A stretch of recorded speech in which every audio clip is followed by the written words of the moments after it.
convidar você, nessa noite, para abrir a palavra do Senhor no livro de Jonas, um livro bem conhecido. Livro de Jonas, capítulo 1.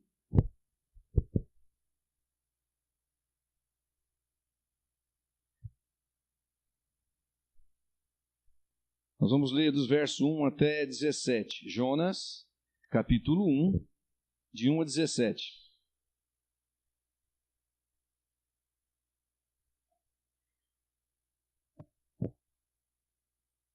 A vocação de Jonas e a sua fuga e o seu castigo.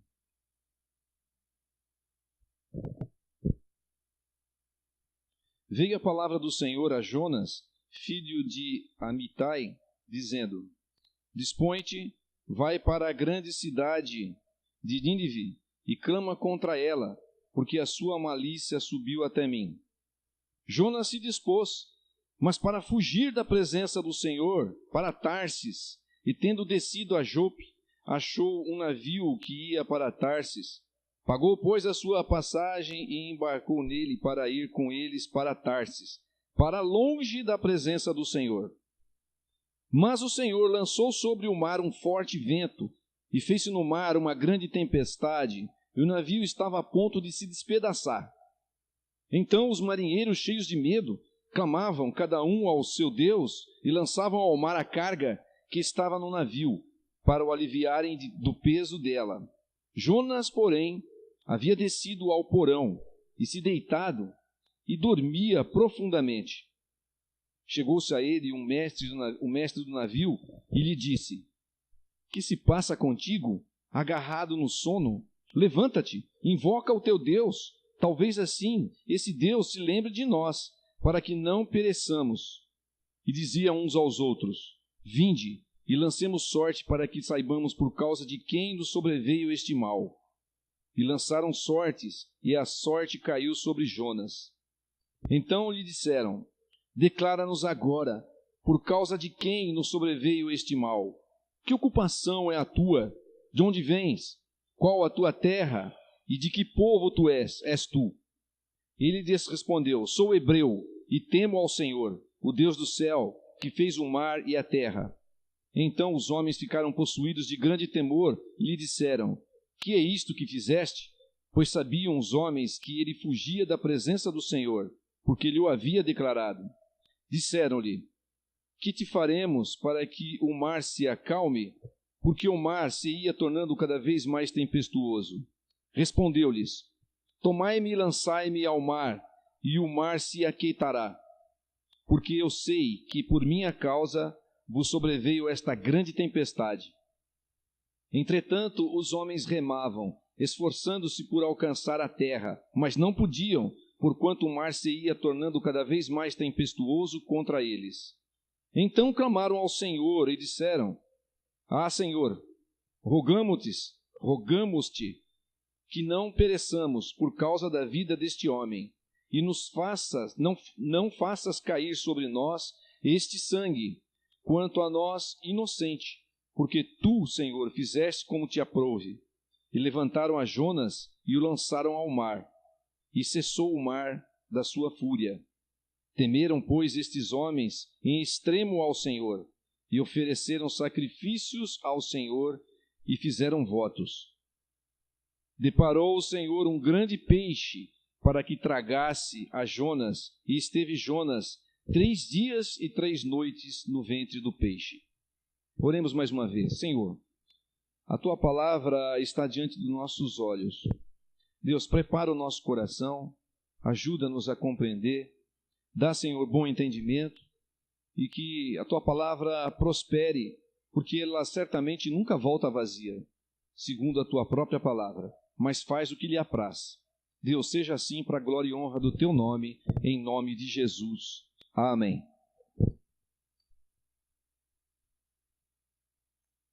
Deus é soberano e ilimitado.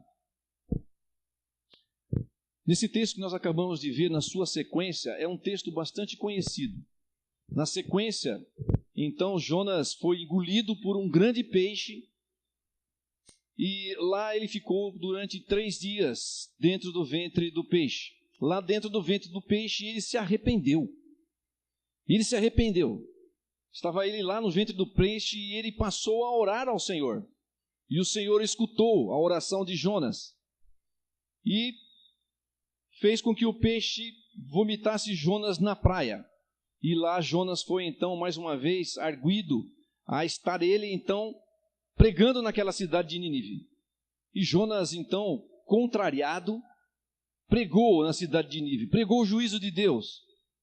E eis que a cidade de Nínive se arrependeu do seu pecado. E a cidade de Nínive foi salva da ira de Deus. Essa é a história, até um certo ponto, que nos interessa nesse momento. É uma história bastante conhecida.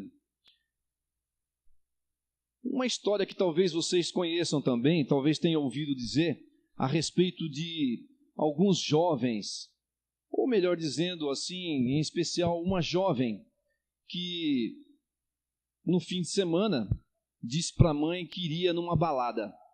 E ela se preparou toda para ir numa balada, e aí vieram seus amigos de carro e buzinaram ali em frente da sua casa, e ela saiu. Havia ali já 4 amigos, e ela então entrou no carro, e a mãe, antes de ela entrar, chamou e disse: filha, vai com Deus. Mas ela, sorridente, ela disse: só se Deus for no porta-malas, porque o carro já está lotado. Eis que, mais adiante então, indo para a balada, esse carro sofre um grave acidente. E é totalmente destruído, e os ocupantes daquele carro, então, vieram a perecer.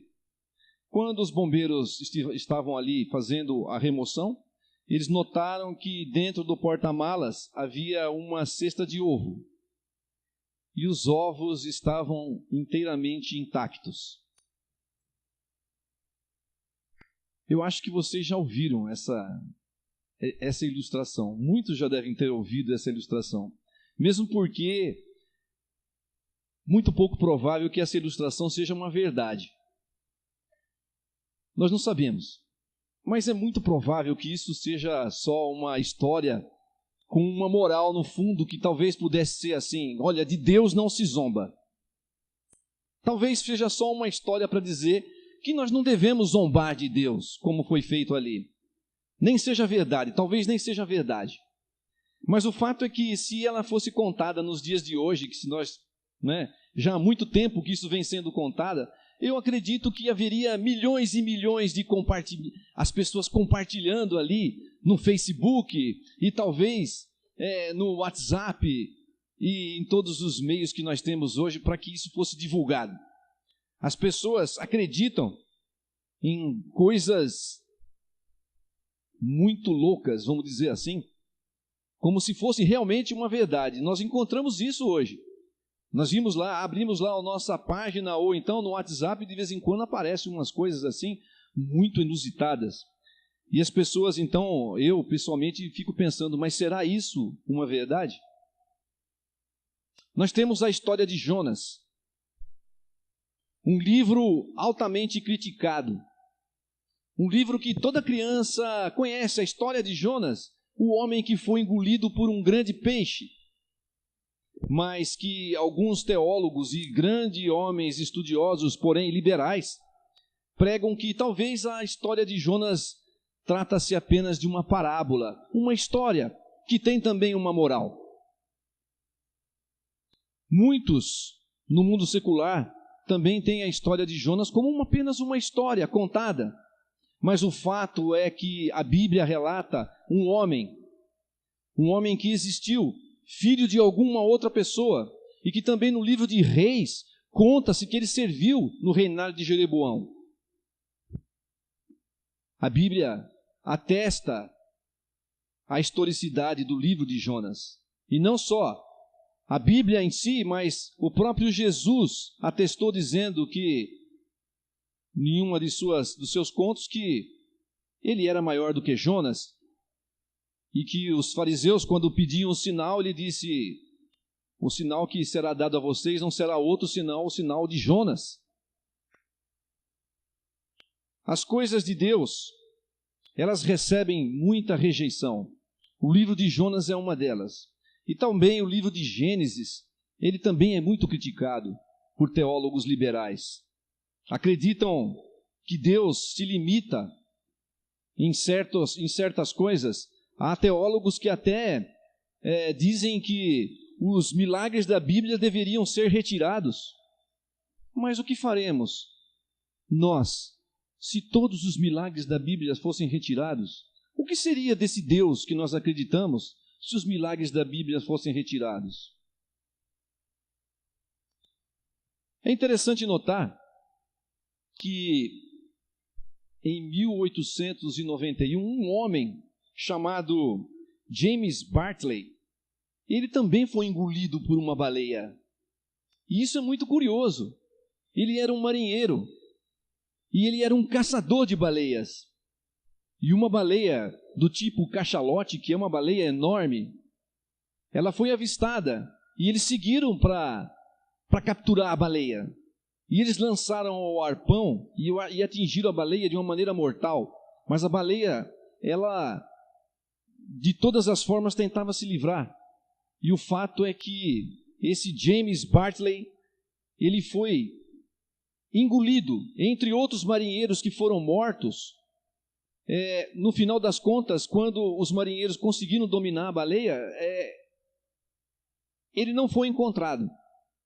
E quando eles conseguiram, então, trazer a baleia de uma maneira que podiam cortá-la, eles perceberam que no estômago da baleia estava ali se mexendo, alguma coisa se mexendo. E quando eles cortaram o estômago, James Bartley estava lá.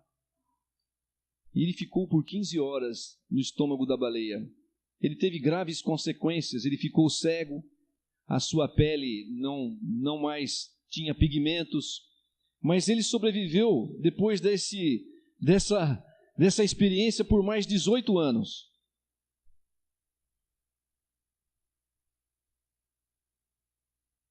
Eu não estou dizendo isso para atestar a veracidade do livro de Jonas, porque Deus, na verdade, ele é soberano e ele é ilimitado.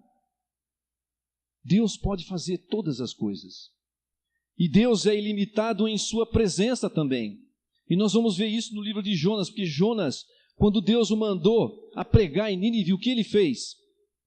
Ele não quis ir para Nínive, ele quis se esconder, fugir da presença de Deus. Ele quis ir para longe da presença de Deus. Ele disse: não, eu não vou para Nínive, porque os ninivitas eram inimigos mortais. Os ninivitas eram homens cruéis. E ele sabia quem era aquele povo. Os israelitas eram inimigos dos ninivitas. Conta-se que os ninivitas, quando eles capturavam os seus inimigos, eles pegavam aqueles altos oficiais e esfolavam vivos os seus oficiais. Ainda há registro na história desse povo, o povo que ali vivia na Síria, os assírios, porque Nínive era a capital da Assíria. Conta-se que quando os ninivitas capturavam algum outro povo, os seus principais oficiais, além de serem esfolados, alguns deles também eram decepados seus membros. Eles eram cruéis. No livro de Naum você vai encontrar registro, Naum falando da cidade sanguinária, no capítulo 2. Jonas sabia, e Jonas, tendo aquele instinto nacionalista, ele não queria ir pregar em Nínive, e ele fugiu da presença do Senhor, como se pudesse então escapar da presença de Deus. Talvez ele não tivesse se lembrado do Salmo 139, do verso 8, que diz o seguinte: se subo aos céus, lá estás. Se faço a minha cama no mais profundo abismo, lá estás também. Quem pode fugir da presença de Deus? Nem eu, nem você, nem ninguém pode fugir da presença de Deus. Deus está em todos os lugares. Deus observa todas as coisas. Deus é onipresente. Deus está em todos os lugares. Ninguém pode fugir da presença de Deus. Talvez Jonas Jonas tivesse se esquecido dessa verdade da Bíblia. E você? Você também se esqueceu? Talvez viva uma vida promíscua, não sei. Ou talvez você, quando o pecado te alcança, para onde você corre? Você corre de Deus? Ou você corre para Deus? Para que Ele te ajude? Porque certamente Deus está presente em todo o tempo. Deus está com os seus olhos olhando e contemplando todos os habitantes da terra. O que nós fazemos? Para onde nós vamos? Quando de fato nós fracassamos? Para onde você tem corrido? Você tem fugido da presença de Deus? Ou você tem corrido aos pés de Deus, clamando por socorro? O que você tem feito? Os olhos do Senhor estão em todos os lugares. Os olhos do Senhor estão quando o dia é luz do dia, quando o sol raia. Mas os olhos do Senhor estão também quando se faz negras densas, trevas horríveis. O Senhor também está ali, em todos os lugares. Deus é soberano e ilimitado também em sua vontade. Ninguém pode limitar Deus na sua presença, mas também ninguém pode limitar Deus em sua vontade. Jonas procurou resistir à ordem de Deus. A ordem de Deus era: Jonas, vá a Nínive e pregue a Nínive para que se arrependam. Mas Jonas não quis fazer isso. Jonas resistiu à vontade de Deus. Jonas quis fugir da vontade de Deus. Jonas fugiu e foi para um navio que ia para um lado contrário. Mas Deus o perseguiu e enviou ao mar uma grande tempestade. Fugindo da presença de Deus, pasmem, a Bíblia nos conta que Jonas, fugindo da presença de Deus, fugindo da vontade de Deus, ele dormia, o navio chacoalhava, o navio estava a ponto de se despedaçar, é o que conta a Bíblia, mas Jonas dormia. E isso nos chama muito a atenção. Muitas vezes, as pessoas estão resistentes à vontade de Deus. Muitas vezes, nós mesmos sabemos da vontade de Deus, mas parece que nós não fazemos caso. E assim como Jonas, temos uma falsa sensação de segurança. Jonas não se importava. Jonas estava ali dormindo. Será que isso também muitas vezes não acontece conosco?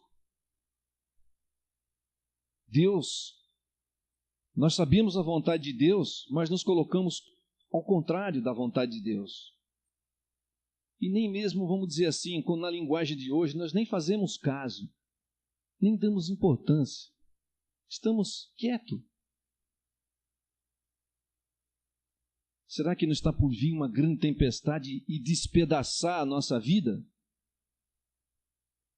Procure a vontade de Deus. Procure diligentemente qual é a vontade de Deus. E fique no centro da vontade de Deus. Porque é ali onde há segurança. É ali que é a rocha. É ali que há segurança. É ali que há salvação. Para que você não seja despedaçado repentinamente.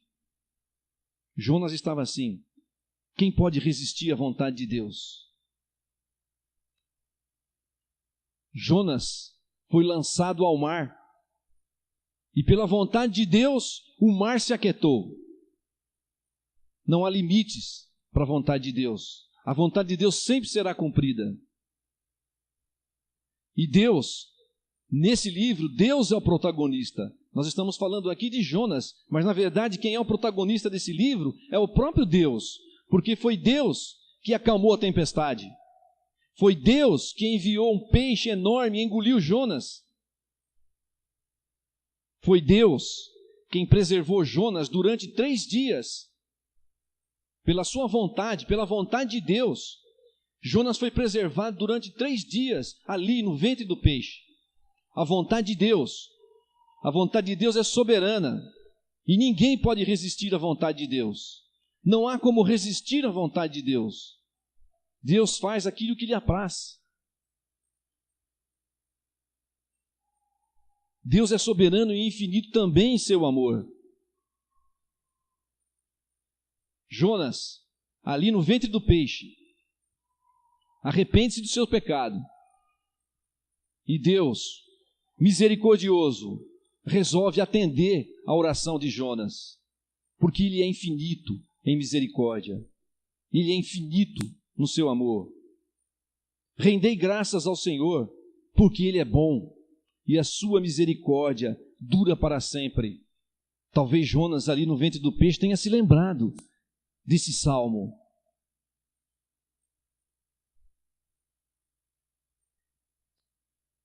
O Senhor se lembrou de Jonas. O Senhor teve misericórdia de Jonas. O Senhor não tratou Jonas de uma maneira cruel. E nós louvamos a Deus por isso, porque o Senhor, segundo a sua palavra, que nos diz que Ele não nos trata segundo os nossos pecados, segundo as nossas iniquidades. Deus é misericordioso, Deus é bom. O seu amor é infinito por nossa vida. Deus é bom, Deus é misericordioso. A própria essência de Deus não pode ser negada, porque Deus é amor. Ele cuida de nós. Ele não olha de nós segundo nossos fracassos. Ele não fez assim com Jonas.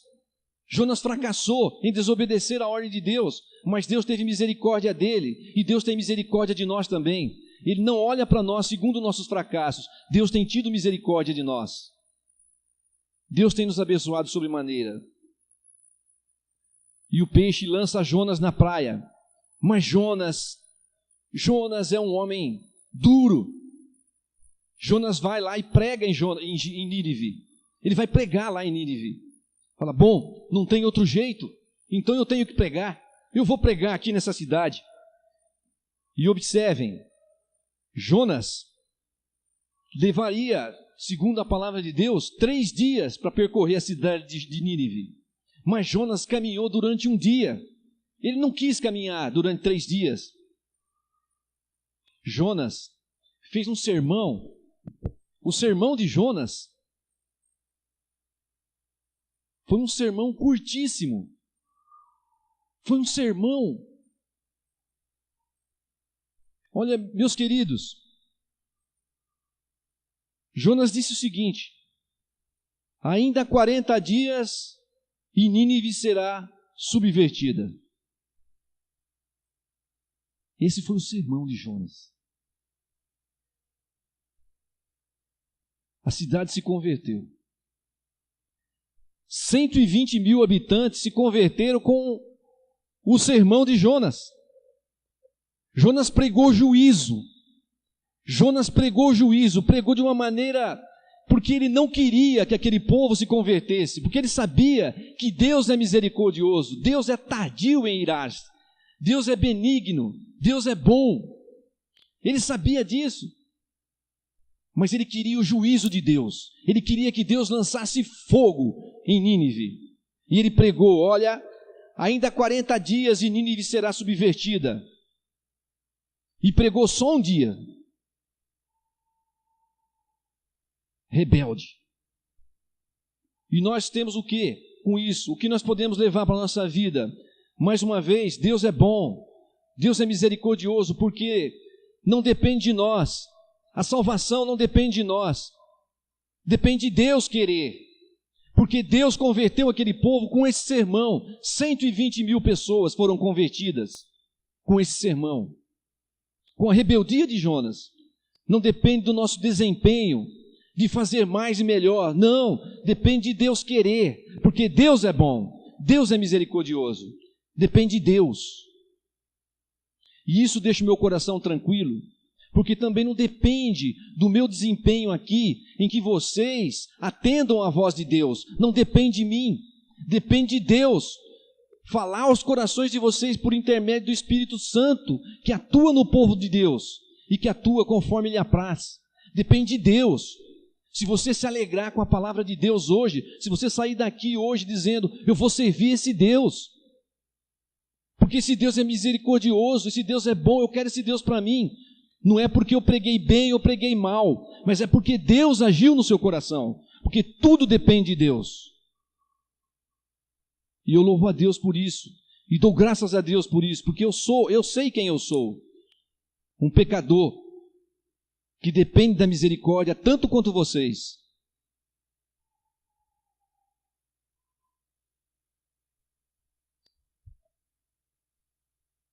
Em similaridade àquela história que eu contei de início, daqueles jovens que saíram para a balada, vocês falam, puxa, essa história aí é muito velha.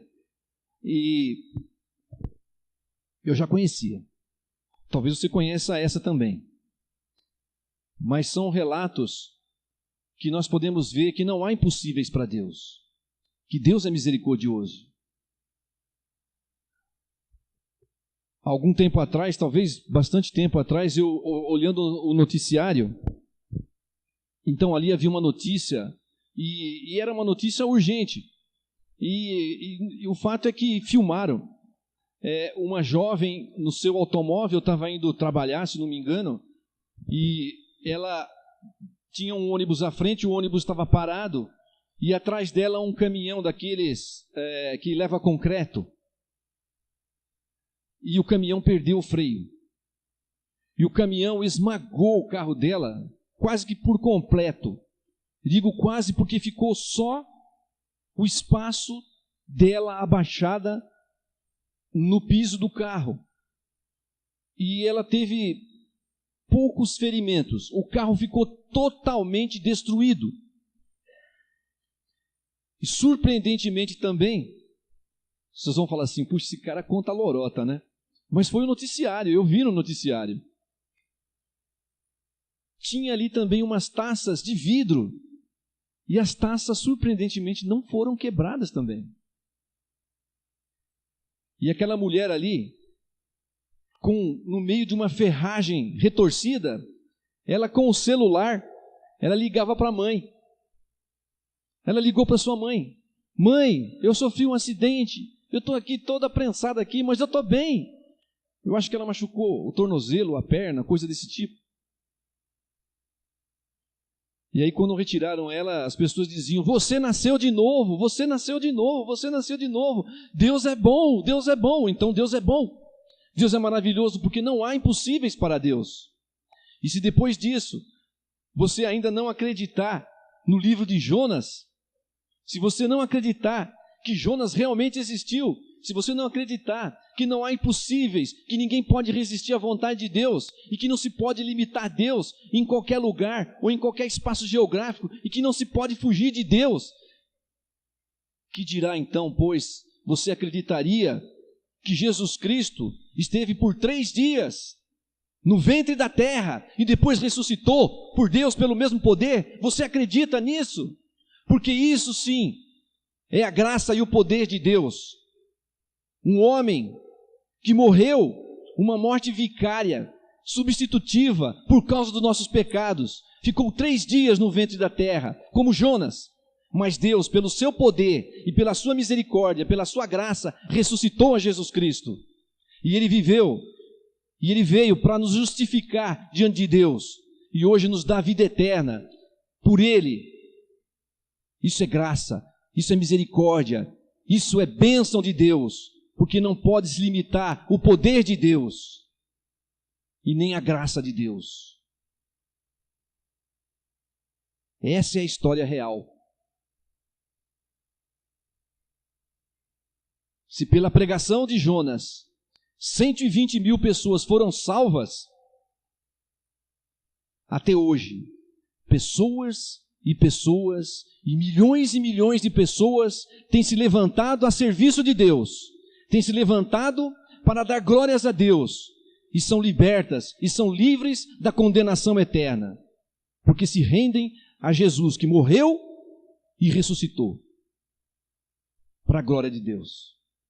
Seja assim para todos sempre. Ao Senhor pertence a salvação. Jonas 2:9. Senhor, nós queremos te agradecer, porque ao Senhor pertence a salvação. Só tu, Senhor, pode nos livrar. Ninguém pode resistir à sua vontade, Senhor. Ninguém pode limitar o seu poder. O Senhor está em todos os lugares. Nós sabemos que o Senhor está aqui também. Deus, continua fazendo a obra no seu povo.